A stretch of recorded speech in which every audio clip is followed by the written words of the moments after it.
Hi అండి, welcome to my channel talents of దివ్య.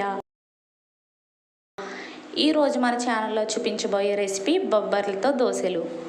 ముందుగా బొబ్బర్లను ముందు రోజు రాత్రి 2 కప్పుల బొబ్బర్లను కడిగి నానబెట్టుకోవాలి. తరువాత రోజు ఉదయాన్నే 2 సార్లు కడిగి గ్రైండర్లో రుబ్బుకోవాలి. పిండి రుబ్బేటప్పుడు అల్లం, పచ్చిమిర్చి, తగినంత ఉప్పు వేసుకొని రుబ్బుకోవాలి. తరువాత స్టవ్ వెలిగించి పెనం పెట్టి వేడయ్యాక పిండి బాగా కలిపి దోశ వేసి ఉల్లిపాయ, పచ్చిమిర్చి, జీలకర్ర వేసుకోవాలి.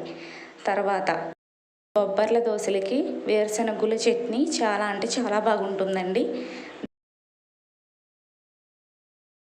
అంతేనండి, వేడివేడి బొబ్బర్ల దోశలు రెడీ. ఈ రెసిపీ మీకు నచ్చినట్లయితే లైక్ చేయండి, షేర్ చేయండి, సబ్స్క్రైబ్ చేయండి. Thank you.